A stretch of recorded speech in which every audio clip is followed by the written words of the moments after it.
ମୁଁ ଅଛି ଏବେ ଭୋଗରାଇର ଅଧିଷ୍ଠାତ୍ରୀ ଦେବୀ ମା ବାସୁଳୀଙ୍କ ପାଖରେ ଅଛି। ଦେଖନ୍ତୁ ବହୁତ ଫେମସ୍ ମା।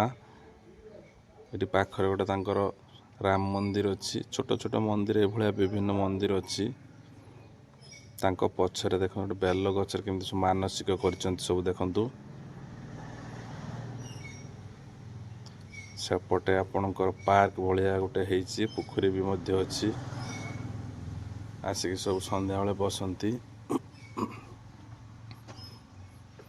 ଏଇଠି ଆପଣଙ୍କ ମାଆର ରୋଷେଇଶାଳା, ଯେଉଁଠିକି ଆପଣଙ୍କର ମାଛ ତରକାରୀ ଭୋଗ କରି ଆପଣଙ୍କ ମାଆଙ୍କୁ ଲଗାଯାଏ। ଆପଣ ମାଆଙ୍କୁ ଦେଖନ୍ତୁ। ଭୋଗରାଇର ଆପଣଙ୍କ ଫେମସ୍ ମନ୍ଦିର ଏଇଟା ଏବଂ ମାଆଙ୍କୁ ଦେଖି ଆପଣ ଅବାକ ହେଇଯିବେ ଏକଦମ ପୁରା। କେତେ ସୁନ୍ଦର ତାଙ୍କ ରୂପ।